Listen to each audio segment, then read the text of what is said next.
Hello everyone, thank you so much for joining me for today's episode of Crafting with Class. Today's class is all about what happens when those things that you didn't plan for happen, those card fails, but I'm going to show you how I fix mine. So let's get started. I'm using the Waffle Flower Postage Collage die, and I have die cut the main panel out. I'm also using the Everyday Stencil.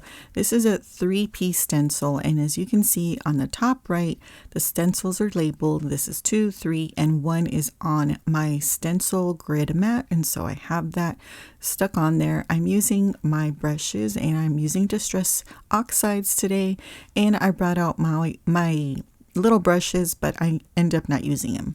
The white ones are for oxides and the black ones for regular inks.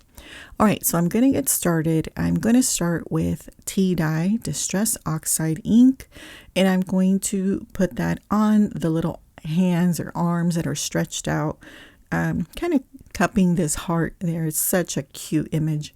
So I'm going to go ahead and lay that color. I'm grabbing just a scrap piece. I think this is the liner from the grid mat, but I'm just putting it on there just to kind of protect the other image because I don't want brown flowers. That would not be good. So I am just using that to mask off that image. And then I will finish ink blending these little hands and go on to the next one. Now this is the second time that I've used this stencil, so I actually have really enjoyed using it. Now, the next color I'm using is Saltwater Taffy, and I'm going to use it as the background to these flowers. The little flowers are being masked right now with this first stencil, and I'm going to grab that piece of acetate just to mask off the little hands at the top, and then I'll just ink blend on the bottom for that background. I'm going to remove the acetate, and I love using acetate for this because it's so easy to clean up. And I also like to clean kind of as I go, rather, while it's still stuck onto the mat, the grit mat. I just feel like it's easier to clean that way. Now I'm using Twisted Citron on the leaf, and now I'm using Kitsch Flamingo for that rose in the middle. And these are so user-friendly. It's very easy, very forgiving. I believe this is tumbled glass that I'm using on the envelope. So these are the little whole envelopes, and then I'm also going to use it on the single envelope that's at the top. So I wanted to say that these stencils are just very user-friendly because it doesn't have to be perfect, and the layering allows you to add lots of dimension without really a whole lot of difficulty. So here is that one. And I'm just tapping off just any excess. I have a little silicone mat to the side, and this is just like an extra piece from a larger mat that I have. So once again, I like cleaning off any excess ink from the stencil while it's still connected to the mat. And then I'm going to pull up on the grid mat and then peel the stencil away. And there's the first layer. Okay, so I'm going to go ahead and grab the second layer, and then I'm going to place it on top, just kind of making sure it's lined up, and that's pretty easy to do also. And then we are ready to stencil the second layer of color and detail. So I'm pressing it down just to make sure that it is gripping. And now I'm going to be using, I believe this is Broken China, to add the second layer of detail, and this is for the flap of the little envelopes, and I'm going to use the same color onto the single envelope as well. Now I apologize for that weird lighting that's going across my screen. It's just there was some light that was coming through the window in front of me. All right, so now I'm using Picked Raspberry, and this is going to be the detailed layer of the rose just to make it a little bit darker shade. And next I'm moving on. This is Wild Honey, and then this is the color of the flowers. So the pink was a background, and so now this kind of yellowy orangey.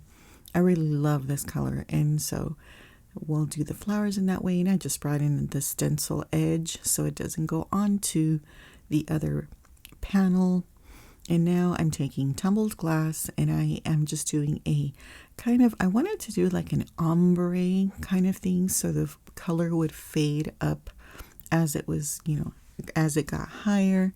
I did hold down the stencil because I didn't want the little hands to shift because those little fingers are delicate areas. But I found that by pressing down on those parts with my finger, like you see there, it definitely held it down so that I could ink blend around it. But I just did it carefully and gently, but it came out all right. All right, next I'm taking antique linen and I'm using that for the background of that leaf. So this is the background layer to that leaf. I found this one was the most difficult one. I mean, difficult, I'm saying, just because, but it's very, very delicate, especially with that little stem at the bottom. So I feel like if you drag the brush, even a tiny bit harshly, it's going to rip off. So it's going to tear off. So just be very, very careful when you're doing this layer. And again, it helped just to hold it down and, that worked just fine. So there is this layer. And again, I just kind of wanted it to have this light background color. I'm going to tap it because I do not dare rub it across because it has all those little delicate parts. So I'm going to carefully peel off the stencil and reveal the second layer so you can see how that's coming together. This is the final layer. This is a 3-piece stencil, so I am lining it up carefully.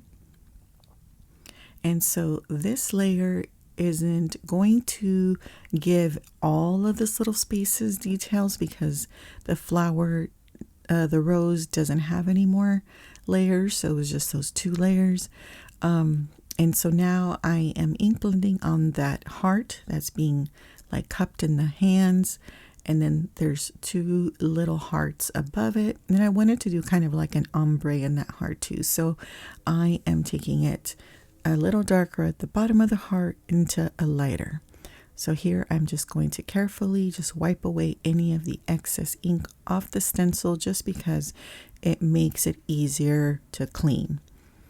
All right, now I have the little envelopes, and in between the little envelopes are hearts. So I decided I wanted to use this pink as well. It's picked raspberry. So I'm going to use this one as well. And then I cleaned off the stencil and then went on to the next one. So this is Mowed Lawn, and so that's going to give it that detail to this little leaf here. So now I took out my Gina K glitter glitz. I keep forgetting what this is called, but it's gold glitter gel, and so I'm just gonna put it over the little holes that will be the middle parts of those flowers, and then the sparkles that are right there with that one single envelope. And I could have definitely done this with the little hearts. That would have been so cute as well, but maybe next time. For now, I just did these 2. So I just scrape off any excess and then I put it back in the jar just like this. And then I get a piece of press and seal, and then I just put it on top. I do this to all my gels. And so this keeps it from drying out. And so just put it on top and then make sure that the lid is closed really well. I think I learned this trick from Amy R. years and years ago, but it does work. All right, so now I'm going to go ahead and remove this last stencil. I'm going to take it to the sink because glitter is a little stubborn, so I'm going to go ahead and clean up everything else. And here is the finished stenciled panel. Look at how cute. I really love this stencil. So cute. Okay, now I'm using the 2 Postage Collage little stamps, and so they have all these cute little things to decorate each of those little stamps, and this is where you can just have fun, right? So I'm just taking all the little amounts, like the postage amounts, and just stamping them in all the different places. This is kind of like the cancellation thing. And so I'm stamping it over 2 stamps. So it'd be over the little hands one and then over the little rose one. For the envelope, I am stamping, this one says hugs inside. So I thought that would be so cute on the flap of the envelope. There it is. And then I'm going around and just stamping, just having fun, putting it where I think it'll look nice. And I know I feel like I should have used my stamp positioner, but I was lazy and I just went for it. And you're going to see why I regretted it in a moment. So here is the next one. I'm adding that 9 cent to the corner. And then if you notice, I'm going to stamp this happy birthday, but look at all that ink in the bottom right. This is going to be the stuff of my nightmares. And look, it's stamped over the rose. Now, I don't realize it yet. As you can see, I'm just having a good old time stamping on all the different ones. But you'll see as soon as I see it, because I just said, stop the madness right here. Oh my gosh, I just realized I just ruined this. But I took my sand eraser and I just carefully tried to sand off as much of this black ink as I could. And so I was not about to do this whole thing over again. So I just kind of worked my way and it sort of came out, but I just said, okay, let me just move on to a different one. And so I moved to the other one. And actually, this one came out pretty well. So I don't know if, having the ink on it helped for it to come out better than on just the white cardstock. But this one cooperated much better than just the white part. So I definitely believe in the power of the sand eraser. So if you don't have one of those, I highly recommend one. They're very inexpensive. I get mine at my local art store. They're about $3, but very much worth it. All right, so as you can see, it pretty much got the stuff off of the rose, but now I'm taking my white gel pen and I'm going over that mark that's on the white cardstock. And so with this, I just go over it several times. I let the ink dry in between, and that definitely helps to conceal. All right, so now I'm going to go ahead and cut it apart because I decided that I wanted to make 2 cards. So this was a bit of work, so I'm going to get 2 cards out of it. So I'm cutting it up. So this is an option, but you can leave the panel intact if you want, however you want to do it. All right, so there they are. Oh my goodness, aren't they cute? I have picked out 2 colors for my 2 cards, and I have to share this with you. So I picked this up at Hobby Lobby. It was $22.49 and is now $5, and it comes with 120. Look at how beautiful those colors are. Oh no, friends, that's not 120 total. That's 120 cards and 120 envelopes. Like, that is a steal. All right, so I went ahead and embossed this yellow one with the Sunny Studios Quilted Hearts embossing folder just to give it a little texture. I took this die, which is kind of like a postage die. It's from AVERY ELLE. And then I ran the pink one through this Cuttlebug script texture, and it shifted while I was running it through my die cut machine. But thankfully, the postage frame is going to cover it up. So another blunder that was saved. All right, so I'm going to go ahead and arrange the stamps that I want to put on this card. And I do have a recipient in mind for this card. So I put on some foam strips, and these are those Doris real skinny strips. I love them. So they're easy to remove the backing. So I'm just going to go ahead and put it on top so that it gives it kind of like a shadow box or frame look. So there it is. And I really, really liked how it kind of recessed and, you know, gave a place for those little postage stamps to shine. So I kind of arranged them to see where I want them. I put some foam tape on the back, and I'm using my sticky thumb tool to remove the liner. And then I'm going to go ahead and place it right back. Now the sticky thumb is handy, but if it is already a liner that's pretty easy to take off, that's where it works best. But if it's a really hard liner, it's, you know, hit or miss. So I'm just kind of arranging them and then pressing them down once I have them where I want them. Now I can still see where I goofed on that flower, but I'm going to show you how I fixed it. I'm going to do the same thing with the second card, and here it is. So now I'm going to add just a few details. So I'm taking my white gel pen and adding little highlights over the hearts on the big one and the little one. And then I'm going to add even more white for that little part I messed up on. Now I've arranged my embellishments where I want them. And of course I need to cover up my boo-boo. So like they say, mistakes are just opportunities to embellish. And that's what I'm doing. So I'm covering up that little boo-boo with this really pretty gem. And so this is from Pink Fresh Studio. And then I have some little clay bit hearts. So I'm just putting them around. Now, would I have added all this if I hadn't messed up? Probably, because I am a more is more and less is a bore type of girl. So I'm just going to go ahead and finish adding all these embellishments onto the front of this card. Off screen, I added some of that crystal glaze to that heart, as you can see here on the front.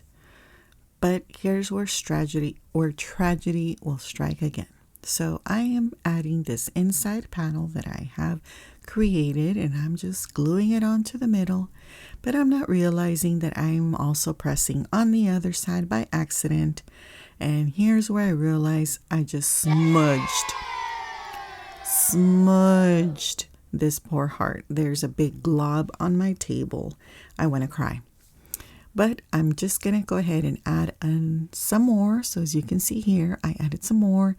And I also added a little bit of glitter onto the rose. So that'll hide my, you know, unfortunate little situation there.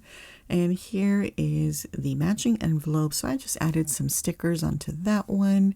And then here's the second one. I didn't add any crystal glaze to this one, not yet. And then I also have the matching envelope to this one as well. Now I did end up adding another layer of that crystal glaze on top, and that definitely made it look perfect again. So here are the two cards. Here is the yellow one that I didn't mess up on and this poor card. But as you can see, the heart is completely filled in. You can't even tell. And then the rose at the top has a little sprinkle of glitter, so you never knew I made so many mistakes. So if you also have Cardtastrophies once in a while, you know that you can always fix it. Don't give up on it. Thank you so much for watching, liking, commenting, and subscribing. I hope you enjoyed watching all my tragedies and how I fix them. Until next time, bye.